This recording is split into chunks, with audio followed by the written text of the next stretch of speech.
우리 하나님 말씀 다 같이 보시도록 합니다.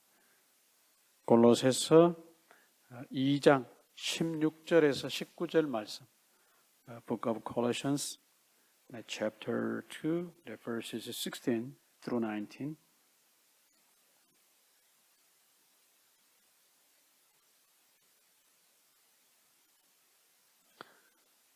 뜻을 생각하시면서 다 같이 말씀을 읽으시겠습니다. 시작.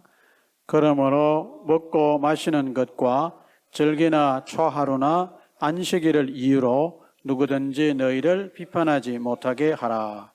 이것들은 장래일의 그림자이나 몸은 그리스도의 것이니라.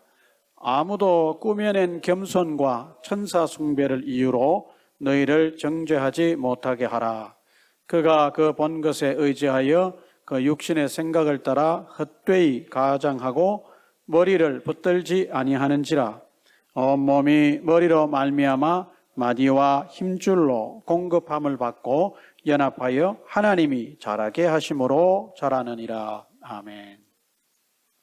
그러니까 우리가 지난주에 그 본 말씀 가운데 이제 중요한 내용은 예수 그리스도가 이 땅에 오셔서 십자가를 지시고 장사 지낸 바 되셨다가 부활하심으로, 이것이 십자가에서 못 박혀 돌아가신 이후로 일어난 모든 그런 일들이지 않습니까? 그러니까 이것을 통해서 우리가 15절 말씀에 보시면은 십자가로 그들을 이기셨다, 그렇게 선언을 하셨습니다. 그러니까 이미 예수 그리스도께서 십자가에 못 박히시는 사건, 그 이후에 일어난 일들을 통해서 부활하심을 통해 이제 예수님께서 죽음까지도 이미 뭐 하셨느냐 하면 정복을 하셨다 그랬습니다. 죽음까지도 이미 다 정복을 하셔서 십자가로 이것을 다 이기셨다. 세상의 뭐 정치적 권세를 가진 사람들, 세상의 통치자들, 세상의 그 어떠한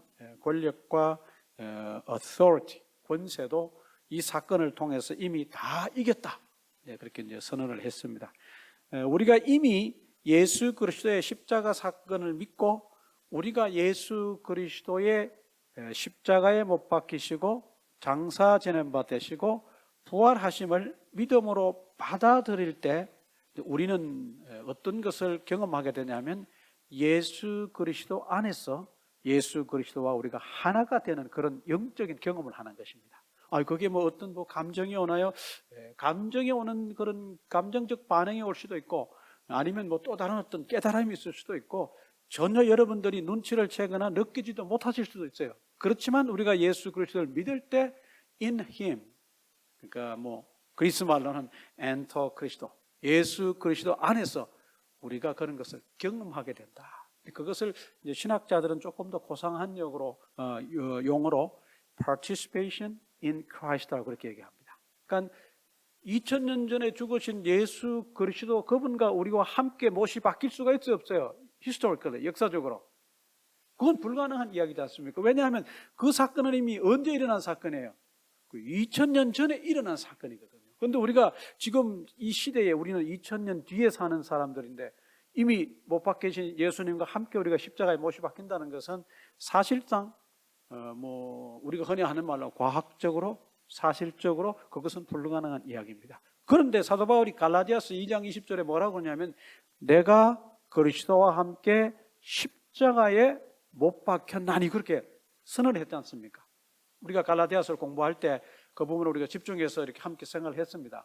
사도 바울이 예수님이 십자가에 못 박힐 당시에 사도 바울은 예수님을 알았어요, 몰랐어요? 사실 근데 몰랐어요. 전혀 모르고 있던, 소문은 들었을 수 있어요. 그렇지만 신앙적 어떤 그 spiritual relationship을 가지고 그 가운데 예수 그리스도를 구세주로 모셔드리고 예수님을 아는 그런 관계는 아니었어요. 그런데 사도 바울이 뭐라고 얘기하느냐? 그 사건이 있고 예수님이 AD 33년에 예수님께서 십자가에 못 박혔습니다. 돌아가셨어요. 사도 바울이 예수님 믿고 이럴 때는 이미 거기에서 시간이 좀 흘렀어요. AD 한 30몇 년, 40몇 년, 그 어간까지 벌써 시간이 흘렀어요. 갈라디아서를 기록할 때는 한참 더 시간이 흘렀었거든요. 이미 지나간 사건인데 사도 바울은 그렇게 선언을 하는 거예요. 내가 십자가에 예수 그리스도와 함께 못이 박혔다. 그렇게 선언을 했습니다. 그게 어떻게 가능하냐? 그건 믿음으로 가능한 거예요. 어떻게? 예수 그리스도의 십자가 사건을 자기가 믿음으로 예수 그리스도 안에서 사도 바울이 예수님과 하나가 된 거예요. 하나가 된 거예요. 그러니까 예수님이 십자가에 못 박힌 사건이고 누구에 못 박힌 사건? 내가 십자가에 못 박힌 거랑 똑같다 이 말이에요. 영적인 면에서, 신앙적으로, 믿음의 차원에서. 예수님이 장사 지낸 바 되셨다가 부활하시는 그 일련의 모든 사건도 자기에게 일어나는 사건이 된 거예요. 그러니까 예수님 개인의 사건이지만 예수님 개인의 그 사건이 우리가 믿음으로 예수님을 받아들이고 모셔드릴 때 그것은 곧 나의 사건이 된다 그 말입니다. 그래서 내가 예수 그리스도와 함께 십자가에 못 박혔나니라고 했을 때 사도 바울은 거기에서 완료형을 사용했고 문법적으로 그 표현은 그 당시에 일어나는 그 사건이 아직도 내 몸에 유효하고 앞으로도 유효할 것임을 문법적인 구조를 통해서 그것을 그렇게 설명을 했습니다. 사도 바울뿐만이 아니라 우리도 마찬가지예요. 우리도 예수 그리스도를 믿는 믿음을 가지고 있으면 우리도 2000년 후에 사는 이 모던 에이지에 사는 현대의 사회에 사는 우리지만 예수님이 십자가에 못 박히신 그 사건이고 누구의 사건이에요? 내 사건이고 우리도 십자가에 못 박힌 거나 똑같다 그 얘기입니다. 나는 인정 못해. 그 당시 나는 있지도 않았을 뿐만 아니라 내가 예수님 믿었을 때, 예수님을 내가 억셉트 했을 때 내 손에 통증이 있었고 허리에 이렇게 무슨 통증이 있었고 그런 것도 없었는데 어떻게 그걸 용인할 수 있습니까? 내 입장에서는 그게 인정되지 않으나 하나님께서는 그렇게 만들어 놓으셨어요. 그래서 내가 싫든 좋든 내가 예수님을 믿고 고백하고 예수님이 내 구세주라고 고백을 하면 예수님의 사건이 그때부터는 곧 나의 사건이 되는 거예요. 이것이 제가 말씀드린 대로 participation in Christ. 예수님의 십자가상에서의 죽으심, 장사되심, 부활하심. 앞으로 우리에게 부활할 그 사건도 역시 나에게 똑같이 예수님에게 일어났던 것처럼 일어날 것이라는 거예요. 그것이 아주 중요한 신학적 내용이기도 하지만 학자들이 성경을 연구해서 그렇게 표현한 거예요. 그러니까 이런 일련의 사건을 통해서 우리는 이미 예수님께서 십자가를 통해서 이 세상의 모든 것들을 이기셨고 예수님께서 이 모든 피조물의 머리가 되셨습니다. Jesus Christ became the head over all the things on the earth. 이 지구상에 뿐만 아니라 이 우주 모든 어느 곳에 있든지 하나님이 창조하신 모든 피조물의 머리가 되셨어요. 그러니까 예수님이 머리가 되셨기 때문에 머리 대신 예수님을 믿고 따르는 우리는 이제 16절로 돌아와서 먹고 마시는 것과 절기나 초하루나 안식일을 이유로 누구든지 너희를 비판하지 못하게 하라. 여기에서 누구든지라고 하는 말을 좀 특정화한다면 이게 누구를 말하는 것이냐? 신학자들은 여기에서 누구든지라고 하는 말은 이 골로새 교회 안에서 정상적 신앙생활을 하는 사람들에게 잘못된 어떤 그 성경적 내용으로 챌린지하고 그들의 마음을 이렇게 유혹하려고 하는 그런 사람들을 일컬어 하는 말일 것이다. 우리가 다른 서신서에서는 그런 사람들을 특정해서 이름을 붙일 수 있는데 사도 바울이 그렇게 칭하는데 골로새서에서는 그렇게 얘기를 하지 않아요.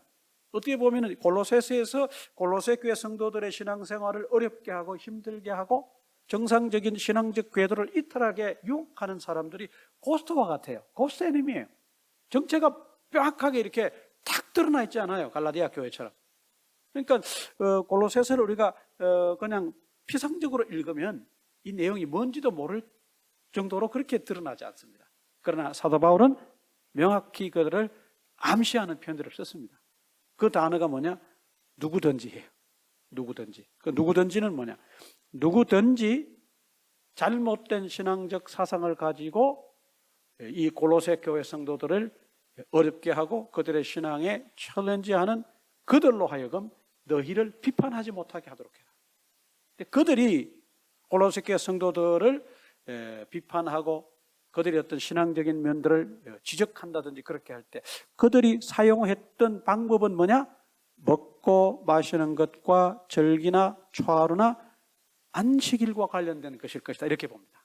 그러니까 이런 어떤 리스트만 본다면, 단어만 본다면 먹고 마시는 것, eating and drinking, 그죠? 그 다음에 초하루, new moon, 그러니까 어떤 달이 처음 시작되는 first day of the month, 그때 구약에 보면은 그것을 절기로 삼아서 특별히 하나님 앞에 제사라는 그런 걸 볼 수 있습니다. 그리고 뭐 창세기부터 계속 내려오는 안식일 문제, 신약 성경 시대에도 계속 안식일은 큰 이슈 중에 하나였지 않습니까? 근데 이런 것과 관련해서 골로새 교회 성도들이 어떻게 이런 면에 되게 클리어하지 않은 부분이 있다든지, 이런 부분에 대한 이해가 부족해서 긴가민가 할 때 이런 것을 가지고 챌린지하는 입장에 있는 사람들이 그거 보라고 당신들이 그렇게 안식일을 부실하게 지키냐고 이렇게 말할 수 있거든요. 이 뉴문인데 초하루인데 초하루를 그렇게 의미 없이 보내냐고, 뭐 이렇게 얼마든지 말할 수 있다는 거예요. 그러니까 이런 것들을 가지고 골로새 교회 성도들이 비판을 당하지 않도록 너희가 이런 문제에 대해서 어떻게 하라? 확실한 이해를 가지고 있으라는 거예요. 그러니까 거기에 나와 있는 먹고 마시는 거, 절기나 초하루, 안식일, 준수, 이런 것들은 이미 구약 성경 역사 속에 오랫동안 내려왔던 거기 때문에 어떻게 보면은 유대인들에게는 굉장히 익숙한 것이지만 이 골로새 지역에 살고 있는 이 이방인인 골로새인들에게는 어떻습니까? 낯선 그 개념들이에요, 사실은.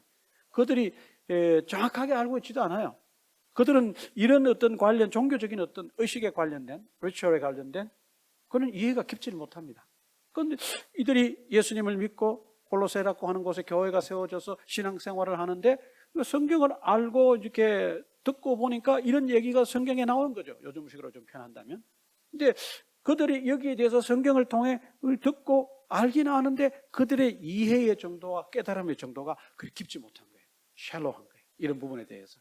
그러니까 상대방은 이런 것을 가지고 골로새 교인들을 물고 늘어져서 그들을 비판하는 거예요. 그러니까 사실은 이런 문제는 예수 그리스도 안에서 사도 바울의 의견에 의하면 다 해결된 문제라는 거예요. 이미 다 해결된 문제. 오늘 우리가 예수 믿는 입장에서 뭐 특별한 음식을 가려 먹고 합니까, 안 합니까? 안 해요. 네. 한국에 가면 굉장히 그 인기 있는 특히 남자분들이 좋아하는 음식 중에 하나가 뭐예요? 장어. 예. 뭐 굉장히 절깁니다. 근데 그 장어는 구약 어떤 성경의 근거에 의하면 먹을 수 있는 음식이에요, 아니에요? 그거 먹으면 안 되는 거예요. 뭐 미세한 비늘이 있는지는 없는지 모르겠지만 우리가 육안으로 구분할 때 큰 비늘이 있는, 그래서 그 물고기의 몸을 프로텍트 할 수 있는, 좋지 않은 어떤 것들이 침투할 수 없도록 하는 그런 어떤 스케일이 없다는 거예요, 비늘이. 그래서 그거 먹으면 안 돼. 그런데 오늘날 예수 믿는 사람들이 구약 성경이 그렇게 했기 때문에 장어를 안 먹는 사람들은 특정 안식일 교인을 제외하고는 어때요? 잘 없어요, 그런 사람들. 돼지고기, 우리 일상생활 속에서 가장 쉽게 접할 수 있는 육류 중에 하나입니다. 그 돼지고기는 구약 성경에 의하면 먹을 수 없었어요. 굽이 있으나 굽이 갈라졌지만 뭘 하지 않아요? 대세겜질하지 않는 그런 부정한 짐승이에요, 종교적으로도. 그래서 못 먹습니다. 그러나 오늘날 예수 믿는 사람들이, 구약 성경을 알고 있는 사람들이 그 돼지고기, 성경에 구약 성경이 못 먹게 했다는데 그거 못 먹는다고 부정하는 그런 사람이 있어요, 없어요? 없어요. 특정한 몇 사람들 빼고는 없습니다. 그러니까 이런 구약적인 어떤 그런 내용들이 그 당시 골로새 교회 성도들에게는 생소한 것이면서 그 지역의 유대인들이 행하는 어떤 종교적인 어떤 그런 모습들을 볼 때 거기에 어떤 마음 쏠림이 없잖아 있을 수 있을 거예요. 있었을 거예요.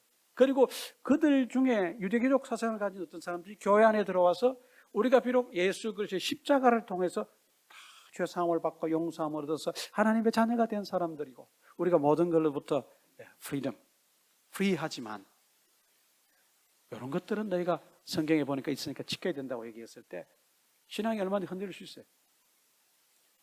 또 그런 것들을 잘 준수하지 못하고 잘 실천하지 못하기 때문에 교회 안에 들어왔던 사람들이 그걸 가지고 골로새 교회 성도들 얼마든지 비판할 수도 있는 그런 문제란 거예요. 그렇지만 너희가 이런 부분에 대해서 이미 다 해결해졌기 때문에 예수 그리스도의 십자가를 통해서 해결됐기 때문에 예수 그리스도의 복음을 통해서 해결됐기 때문에 너희가 그 누구도 이런 걸 가지고 너희에게 시비를 걸었을 때 너희가 그거로 비판을 받는다든지 너희가 그 문제 때문에 이렇게 유혹을 당하거나 그러면 안 된다. 네, 그런 얘기입니다. 17절에 이것들은 장래 일의 그림자이나 몸은 그리스도의 것이니라 그랬습니다. 그러니까 뭐 구약에 먹고 마시고 절기를 지키고 안식일을 지키는 이런 모든 규정들은 사실은 그것이 본체가 아니다 그 얘기입니다. 본질은 아니다 그 얘기입니다. 사도 바울의 얘기가. 그 본질은 뭐냐? 골로새 교회 성도들 너희들에게 신앙의 본질, 너희 인생의 본질은 이런 먹고 마시는 절기 지키고 이런 문제가 본질이 아니라 예수 그리스도 그분이 너희의 본질이다. 그러니까 여기에서 사용하는 표현이 그림자다. 장래 일의 그림자다. 그림자라고 하는 말을 썼어요. 여기서 사도 바울이 이 그림자, shadow라고 하는 말을 썼을 때 그 의미는 신학자들 연구에 의하면 이것은 일시적인 것이고 영원하지 못한 것, 그것을 표현하는 그런 의미로 썼을 것이다. 반면에 몸은 그리스도의 것이니라 라고 했을 때 이 그리스도는 영원하신 분이다. 재미있는 것이 뭐냐면은 그 그림자라고 하는 그 헬라어 단어와 몸이라고 하는 그 헬라어 단어가 비슷해요. 그림자라고 하는 헬라어 단어는 스티가예요. 스티가. 근데 몸이라고 하는 헬라어 단어는 소마예요. 얼추 이렇게 봤을 때 시그마로 시작하는 그런 단어니까 그 뭐라 그럴까요? 사도 바울이 이런 어떤 워드 플레이, 언어적 유희를 통해서도 그들에게 이것을 이렇게 경고하기 위해서 그렇게 표현했습니다. 예수 그리스도는 영원한 분이지만 그 절기 지키고 하는 이런 일련의 모든 종교적인 그 의식들, 종교적 의식을 지키는 이런 것들은 그것 자체가 본질은 아니라는 거예요. 본질은 뭐냐? 예수 그리스도라는 거예요. 그러니까 쉽게 말하면 그거예요. 내용, 아주 핵심적 내용은 예수 그리스도인데 그 주변에 어떤 형식적인 그런 문제로 어떤 그런 종교적 의식은 있을 수 있는데 너희가 그거에 집착하면 안 된다. 누구에 집착하고 누구에 초점을 맞춰야 되냐면 예수 그리스도에게 초점을 맞춰야 된다는 거예요. 포커스가 누구에게 있다? 예수 그리스도에게 있다. 거기에서 몸은 그리스도의 것이니라고 했을 때 이 표현은 예수 그리스도가 실제다. 예수 그리스도가 본체다. 그렇습니다. 우리가 가장 쉽게 그림자와 관련해서 얘기를 할 때 어떤 물체가 있을 때 이 물체를 향해서 어떤 빛이 비춰질 때 이 반대편에는 뭐가 생겨요? 그림자가 생기지 않습니까? 그러니까 이 그림자는 본체가 아니라는 거예요. 실제 물체가 본체고 이것이 중요한 것이지 이 그림자는 그게 중요한 것이 아니다. 만약에 이것이 빛이 비추기를 멈추면 그림자는 어떻게 돼요? 사라질 수도 있다. 그러니까 일시적인 어떤 그런 내용을 사도 바울이 의미하기 위해서 그림자와 몸인 그리스도를 여기서 컨트라스트, 대조하고 대비하고 있다. 그 얘기입니다. 우리가 신앙생활을 하다 보면 가장 중요한 핵심은 예수 그리스도인데 이 예수 그리스도 이외의 어떤 그는 신앙적인 면에서 볼 때 이게 성경에 크게 위배되지 않는 것이 아니냐라고 하는 전통 아닌 전통이라든지 우리 어떤 신앙적 행습이라든지 행위라든지 이런 것들이 예수 그리스도보다 더 이렇게 중하게 여겨지고 더 귀한 것으로 이렇게 오해되는 수가 있어요, 없어요? 있어요. 있습니다. 얼마든지 그런 것들이 있어요. 교회 안에 여러분들이 이렇게 눈을 딱 닦고 조금만 더 유심히 자세히 살펴보면요. 예수 그리스도가 본질인데도 불구하고 예수 그리스도가 머리인데도 불구하고 예수님 이외의 어떤 것들이 예수님과 비슷한 위치에 놓여지는 것들이 많이 있어요. 우리 어떤 종교적인 어떤 practice, religious practice. 뭐 예를 들면 기도. 아주 중요한 것입니다. 그렇죠? 근데 그 기도를 우리가 때로 기도가 중요하다 그래서 어떨 때는 그 기도에 우리가 너무 집착한 나머지 예수 그리스도가 얼마나 중요한 분이고 예수님께서 기도에 대해서 뭐라고 말씀하셨는가에 대해서 이그노할 때가 있어 없어요? 있어요. 그러면 기도가 아무리 중요해도 예수님만큼 중요한 거예요, 안 한 거예요? 안 한 거. 예수님만큼 중요한 건 아니에요. 우리가 신앙생활 할 때 금식, 뒤에 가서 또 이렇게 잠깐 또 얘기를 하겠습니다만은, 금식하고 하나님 앞에 매어 달리는 그 금식 기도와 금식을 합쳐서 강력한 우리의 영적인 무기가 될 수 있는 금식 기도 굉장히 중요합니다. 그렇지만 그 금식 기도보다도 더 중요한 것이 누구세요? 예수님이에요. 가끔 그런 경우를 저는 봤습니다. 금식 기도 많이 하고 그런 분인데, 그분이 입을 열어서 얘기할 때 예수님 얘기는 별로 잘 안 해요. 뭔 얘기냐면, 내가 금식하고 며칠 때 됐는데 막 하늘이 노랗고 또 며칠 되니까 무슨 이상한 변을 봤다. 또 그리고 또 어떻게 했는데 막 그때 그냥 이런 체험을 했다. 그 가운데 예수님 얘기가 있어요, 없어요? 없어. 그 금식 기도보다, 그 금식 기도하는 가운데 내가 체험한 어떤 신비로운 어떤 그런 경험보다 더 중요한 게 누구예요? 예수님이거든요. 예수님이 거기에서 빠지면 그거 다른 건 아무 의미가 없다, 그 얘기예요. 지금 사도 바울이 한 얘기가 그거예요. 그러니까 신앙생활 하다 보면 본의 아니게도 이 신앙생활 하는 그런 어떤 그 프랙티스에서 종교적인 의식들이 없잖아요. 있을 수 있다는 거예요. 구약성경 이스라엘 백성들이 하나님을 섬길 때 어떻게 하나님을 잘 섬길까 하는 그런 규정들이 주어지면서 여러 가지 절기를 지키고 하는 것들, 1년에 남자들은 3차례 하나님 앞에 나오고, 이것은 규정이거든요. 그 규정 자체를 지키려고 하다 보니까 그 규정이 있게 된 근본적인 이유, 하나님에 대한 것을 사람들이 이거노하기 시작한 거예요.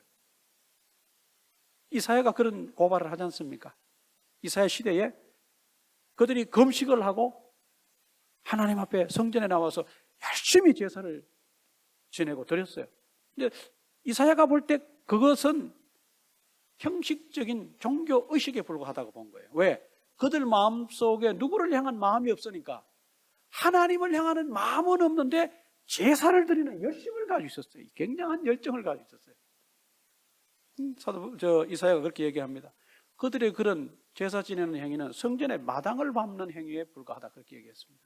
아무리 열심히 하고 아무리 큰 재물, 많은 재물을, 희생 재물을 갖다가 하나님 앞에 제사를 드려도 그들의 하나님을 향한 마음이 빠졌기 때문에 그 제사는 뭐예요? 열심히고 열정은 될 수 있으나 하나님을 향한 진정한 제사와 금식은 될 수 없다고 이사야가 지적하지 않습니까?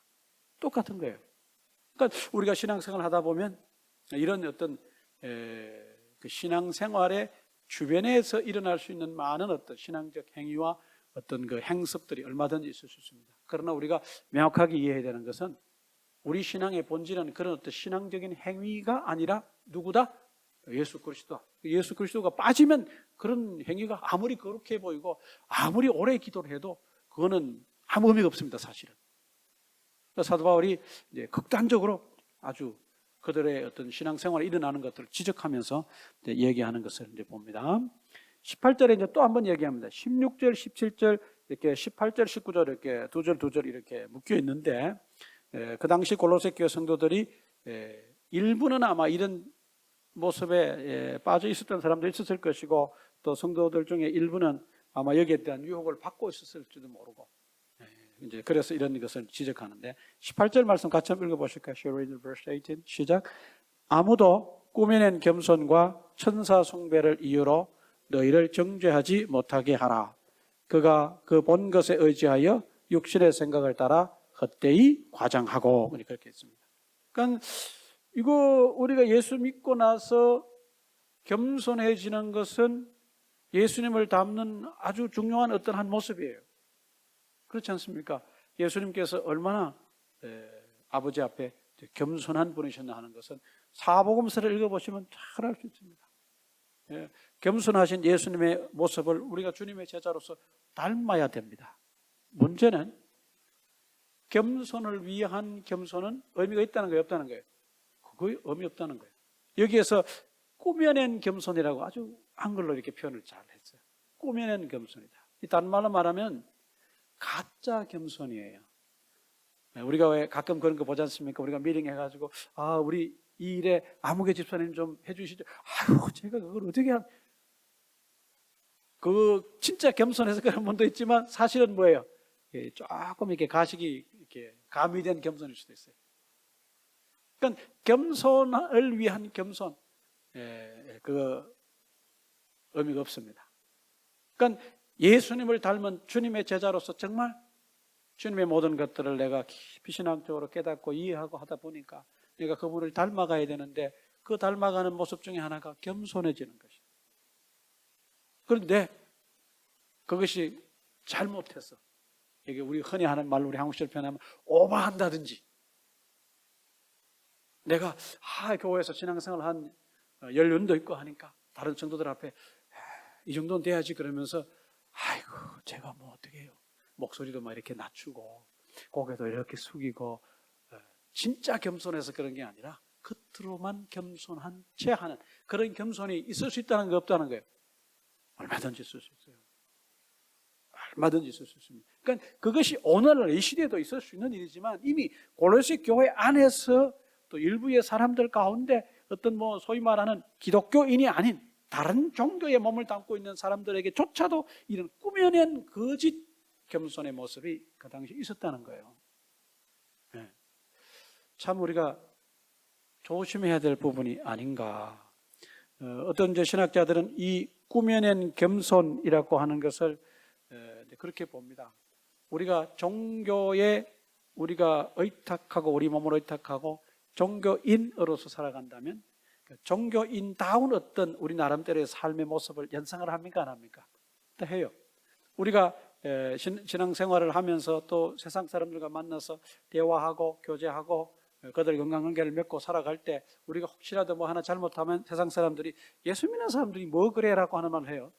그러니까 그들이 우리를 향해서 예수 믿는 사람이라면 이런 모습이어야만 할 거라는 자기들 나름대로 뭐가 있어요? 판단 기준이 있고 범주가 있어요. 카테고리가 있어요. 이와 마찬가지로 우리가 우리 스스로 신앙생활을 한다면 내가 이렇게 신앙생활을 해왔는데 내가 이렇게 살아가는데 그러면서 내 스스로를 바라보면서 내 스스로 예수 믿는 사람다움에 대해서 생각을 하게 된다는 거예요. 그렇잖아요.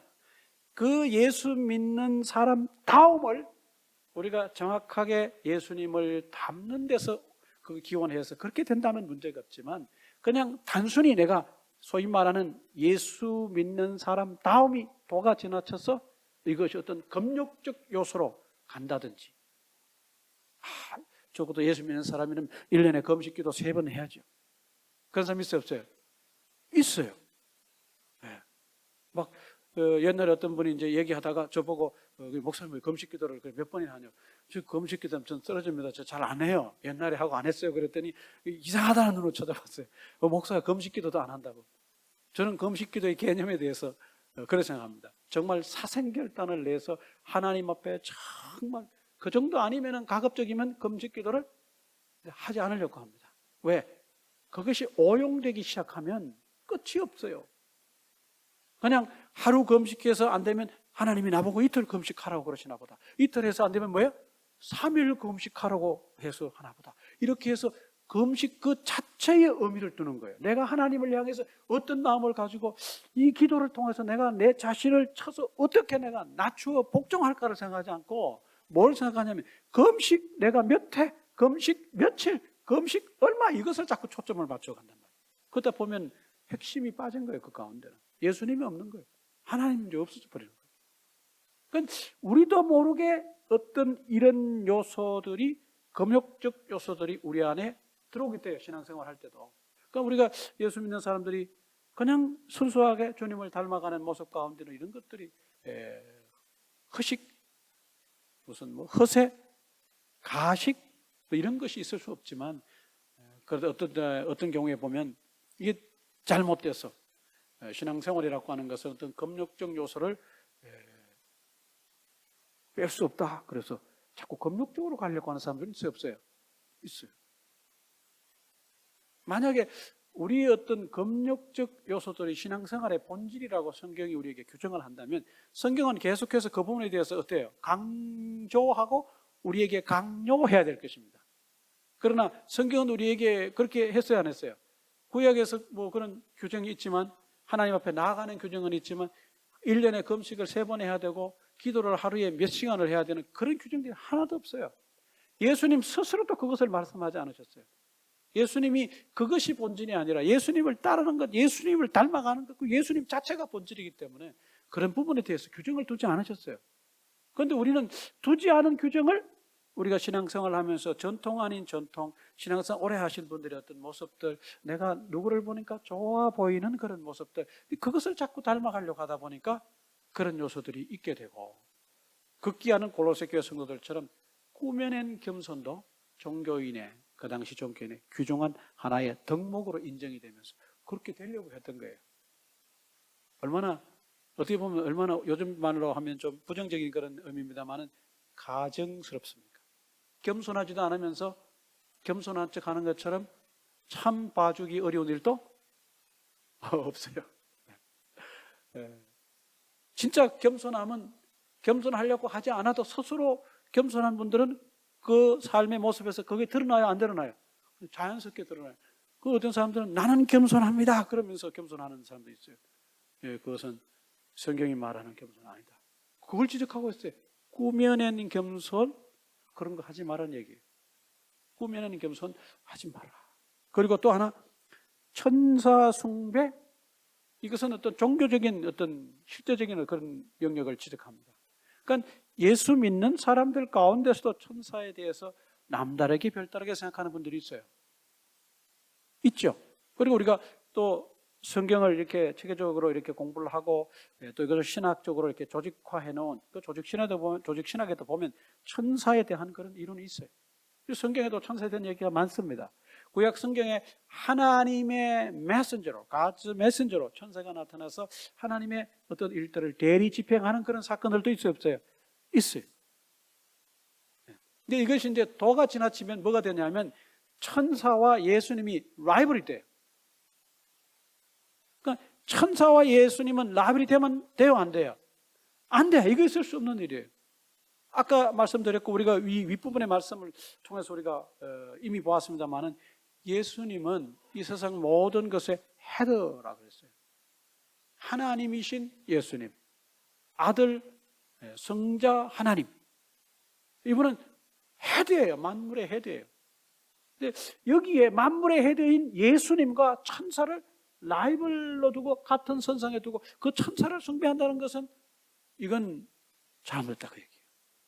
근데 그리스 로마 사회의 그 문화적 사회적 배경 속에서 나온 그런 얘기입니다. 이것이 오늘날 뭐 극소수 어떤 사람들이 천사를 숭배하는 사람도 있긴 있어요. 천사가 나타나서 어떻겠다, 나의 뭐 수호천사 뭐 그렇게도 이제 표현을 하기도 합니다. 그러나 성경에서는 수호천사보다는 누가 우리를 더 붙잡아 주시고 누가 우리와 더 동행하신다고요? 성령님이, 예수님이 하신다고 나와 있어요. 이런 것들이 좀 혼란스러웠어요. 그 천사 숭배가 실제적으로 그 시대 문화 속에 있었어요. 그것이 천사의 숭배가 예수님을 예배하는 일과 혼동을 일으킬 수 있고, 그것이 잘못돼서 천사를 숭배하는 것이 더 예수님을 따르고 예수님을 섬기는 것보다 앞설 때 그것은 심각한 우상 숭배가 되는 거예요. 있어서는 안 될 일입니다. 이런 문제에 대해서 예수님이 이 성경에 나오는 우리가 성경을 알면서 깊이 알지 못해서 착각함으로 예수님보다 더 우위에 두고 싶어 하는 어떤 존재들에 대해서 명확하게 그것을 구분한 내용인데 그것이 히브리서예요. 히브리서는 깊은 구약적 배경을 가지고 있습니다. 당연히 구약적 배경을 가지고 있다 보니까 구약의 유명한 어떤 이슈에 대해서 다루고 있습니다. 히브리서 기자 그런 얘기를 하지 않습니까? 천사보다 예수님이 우월하시고 Jesus is superior to the angels. 그렇잖아요. 그리고 이스라엘 사람이라면 누구나 영웅으로 떠받드는 모세. 히브리서 기자는 모세는 하나님의 집의 종이다. servant다. 예수님은 누구냐?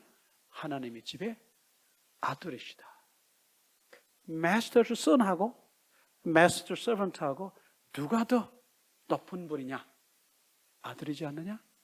예수님이 그렇게 높은 분이시다.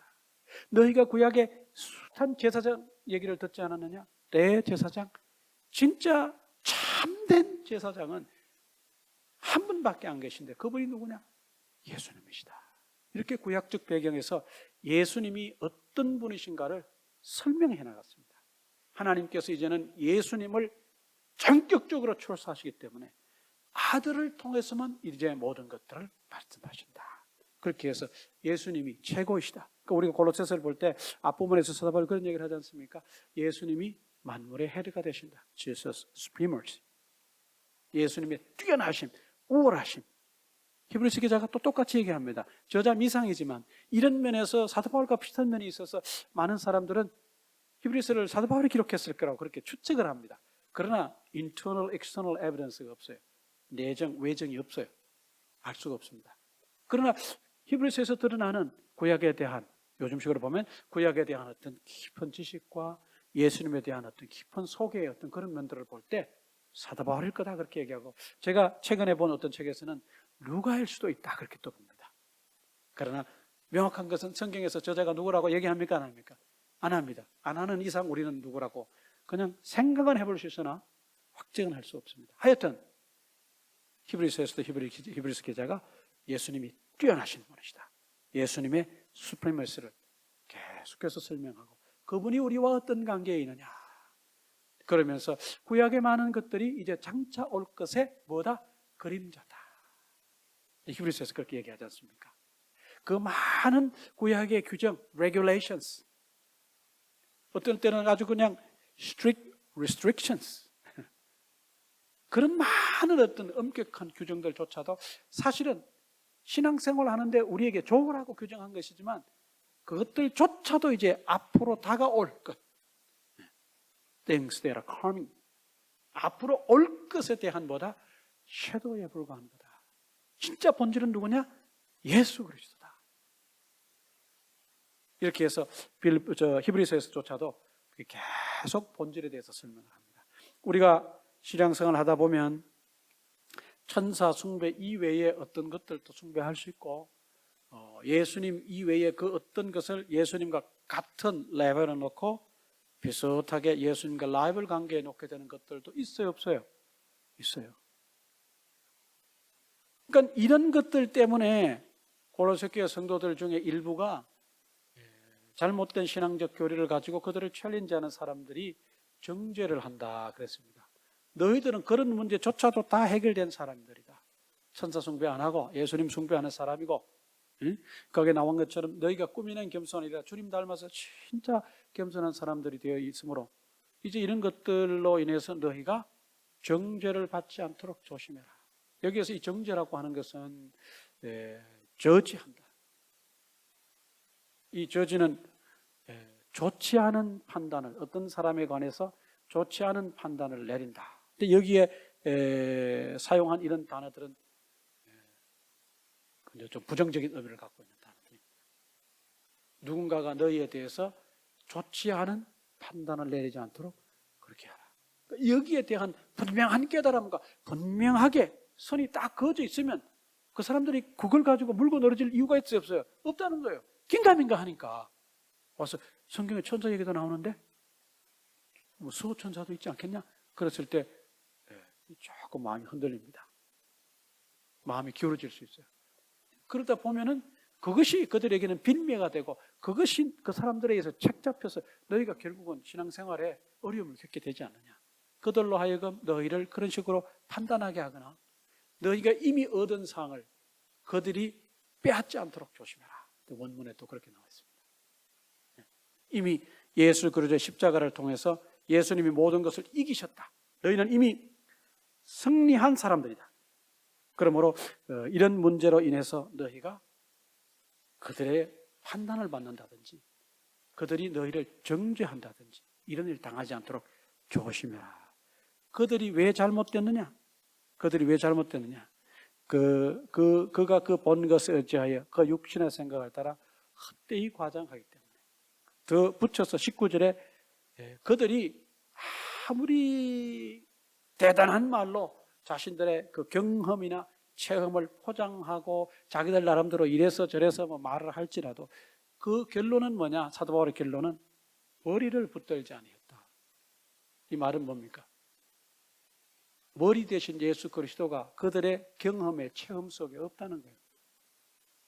그들이 아무리 대단한 표현을 가지고 그들 나름대로 포장을 하고 또 거기에 무엇을 더 씌울지라도 예수님이 그 속에 안 계시는 이상 그것은 nothing이다. 가치가 없는 것이다. They have no values. 가치 자체가 없다. 중요한 것은 그것이 대단해 보이지 않아도 머리 대신 예수 그리스도를 붙잡고 머리 대신 예수 그리스도가 그 안에 계시다면 그것은 맞는 것이다. 그 얘기입니다. 19절 다시 한번 읽어보실까요? Shall we read verse 19? 시작. 머리를 붙들지 아니하는지라 온몸이 머리로 말미암아 마디와 힘줄로 공급함을 받고 연합하여 하나님이 자라게 하심으로 자라느니라. 그랬습니다. 그건 그 위에 나온 일련의 모든 것들, 신앙적인 어떤 그 의식들, 어떤 신앙적 체험들, 어떤 그 신앙적인 어떤 금욕적 요소들, 이 모든 것들을 다 포함해서 볼 때 이 가운데 예수님이 안 계시면 그것들은 가치가 없는 잘못된 것이다. 그 얘기입니다. 가치가 없다. 제가 신학교 다닐 때 그런 얘기가 있었습니다. 지금은 돌아가셨어요. 그분한테 하도 유명하다 그래서 제가 JHM을 할 때 제 이제 메이저가 뉴 테스트먼트 테올로지고 마이너는 이벤젤리즘이에요. 그래서 한국에서 뭐 전도학에 대해서 이론적으로 크게 이렇게 많이 배워본 적이 없어서 한번 들어보겠다고 했는데 그 이벤젤리즘을 마이너 공부를 위해서 이벤젤리즘을 공부할 때 반드시 들어야 되는 거쳐야 되는 교수님이 한 분 계셨는데 그분이 누구냐면 Dr. Fish라고 하는 분이에요.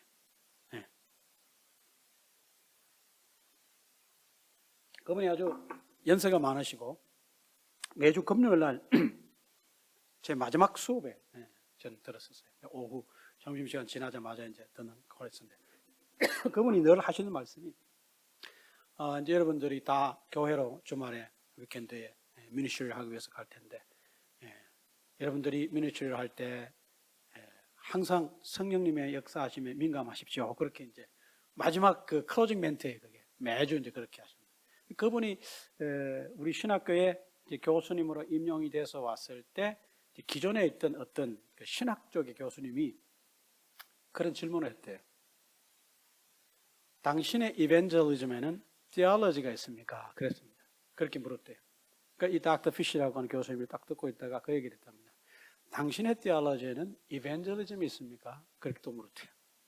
그래서 거기서 이제 웃고 말았다. 그랬는데 굉장히 뼈 있는 얘기. 우리가 이론적인 신학을 하다 보면 나가서 길거리에서 전도하고 사람들 만났을 때 복음을 전하는 일이 쉬워요, 어려워요, 사실? 어려워요. 이론적인 신학을 자꾸 하다 보면 이런 그 프랙티컬한 실천적인 그런 것들을 놓치기가 쉬워요. 그래서 저희 신학교에서 이제 마스터 이상을 공부하게 되면 반드시 theoretical한 것과 practical한 것을 같이 하게 합니다.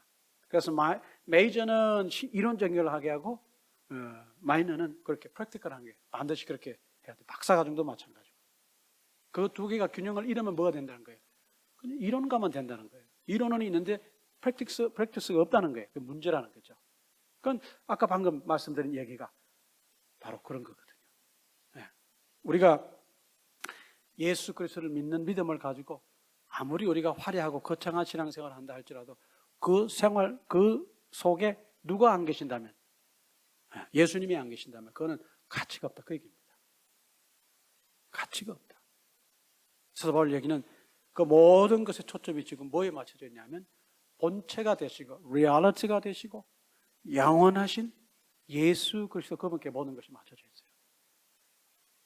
너희가 신앙생활 할 때 본질과 본질이 아닌 것을 잘 구별해야 다른 사람들이 너희를 판단한다든지 다른 사람들이 너희를 정죄하고 다른 사람들이 너희들을 저주하는 일들을 피할 수 있게 될 것이다. 그 얘기입니다. 오늘날도 저는 마찬가지라고 봅니다. 이 말씀을 통해서 생각하는 것이 그것입니다. 우리가 겉으로 드러나는 우리의 어떤 신앙적 행위, 그것이 남들의 눈에 보여질 수 있어요. 그러나 내 안에 깊이 모신 예수님, 그리고 예수님을 닮아가는 어떤 일련의 내 신앙적 모습들은 남들의 눈에 잘 띄어요? 안 띄어요? 잘 안 돼요. 가족들끼리도 그 잘 자세히 볼 수 없어요. 어떨 때는 내 스스로도 내가 주님을 닮은 어떤 모습이 이만큼 닮았구나 하는 것을 잘 모를 때가 있어요, 없어요? 잘 모를 때도 있어요. 네.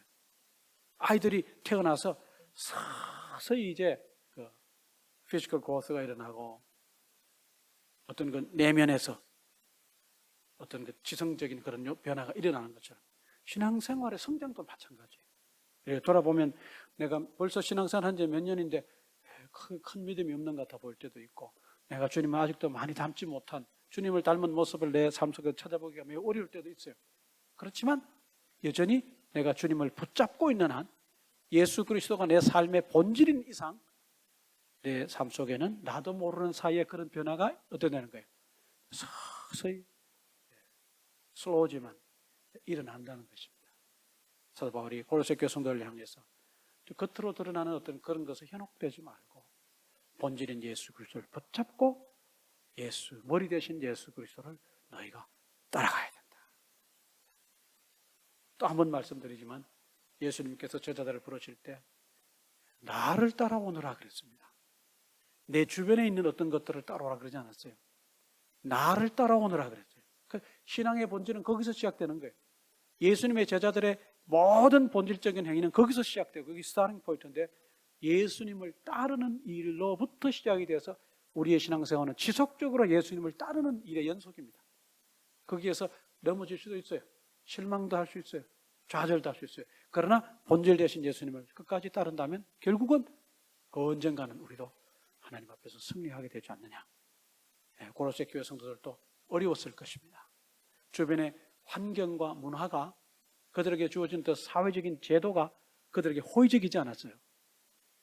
굉장히 어려웠어요. 힘들었어요. 그렇지만 그 가운데서조차도 본질 되시는 예수 그리스도를 붙잡고 간다면 너희가 승리하게 될 것이라는 그런 권고의 말씀입니다. 여러분, 본질 되신 예수 그리스도를 놓치지 마시고 머리 되신 예수님을 따라가신 여러분들 되시기 바랍니다. 기도하겠습니다. 하나님 아버지, 오늘 또 본질이 되시고 영원하시고 정말 모든 것 위에 뛰어나신 예수님에 대해서 함께 살펴보았습니다. 고로새 교회 성도들이 참 예수님의 주변에 있는 어떤 주변 것들에 유혹이 되어서, 그런 말미암아 그것이 빌미가 되어서 교회 안에 들어온 잘못된 사상을 가진 사람들로부터 판단을 받고 참 질책을 당하는 그런 일이 있었는데, 사도 바울이 참 너희가 그것들에 현혹되지 않도록 주의하고 본질이신 예수 그리스도를 붙잡을 때 그 모든 것들로부터 승리하게 될 것이라는 것을 오늘 말씀을 통해서 주셨사오니, 오늘 또 우리가 이 말씀을 가지고 깊이 생각하고 우리 신앙생활을 다시 한번 성찰하고 본질 되신 예수님을 나는 잘 붙잡고 있는가, 머리 되신 예수님에게 나는 연결이 되어 있는가, 그분을 따르고 있는가 다시 한번 잘 살펴볼 수 있도록 도와주시기를 원합니다. 주님만 따르는 저희들 되게 하시고, 예수님 제자들을 부르실 때 나를 따라오너라, 내가 너희로 사람을 낚는 어부가 되게 하리라, 나를 따라오너라 하신 그 말씀을 우리 마음판에 새기고 주님을 잘 따르는 저희들 되게 해주시기를 원합니다. 예수님의 이름으로 기도합니다.